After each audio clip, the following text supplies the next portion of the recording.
ভারতের রাস্তায় দুর্গন্ধ, হোটেলে ইঁদুর ও নারী ক্রিকেটারদের শ্লীলতাহানি সব মিলিয়ে একের পর এক অঘটনে তোপের মুখে পড়েছিল দেশটি।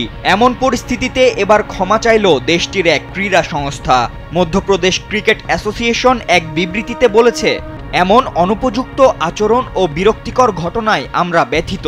এই হতাশা ও দুর্ভাগ্যজনক ঘটনায় আমরা অস্ট্রেলিয়া নারী দলের কাছে ক্ষমাপ্রার্থী। শুধু তাই নয়, অজি নারীদের সঙ্গে এমন ঘটনার পর যৌন হয়রানি ও শ্লীলতাহানি রোধে সরব হয়েছে দেশটির রাজনৈতিক মহলও। স্যান্ডেলিনা সো, রূপচর্চায় আভিজাত্য। ভারতের স্বরাষ্ট্রমন্ত্রী কৈলাস বিজয়ভার্গিয়া জানিয়েছেন, এটি শুধুমাত্র নারী ক্রিকেটারদের সঙ্গে বাজে আচরণ নয়, একই সঙ্গে ভারতীয় ইমেজের জন্যও কলঙ্ক বটে। গত 23 অক্টোবর সন্ধ্যায় ইন্দোরের খাজরানা রোড অঞ্চলে ঘুরতে বেরিয়ে এক বাইকারের যৌন হয়রানির শিকার হন অস্ট্রেলিয়ান নারী ক্রিকেটাররা। এরপর শুরু হয় তদন্ত, গ্রেপ্তার করা হয় সেই বাইকারকেও।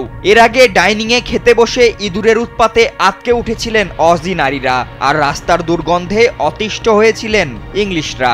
সব মিলিয়ে বিশ্বকাপ আয়োজন করে একের পর এক অঘটনে তোপের মুখে পড়েছে ভারত।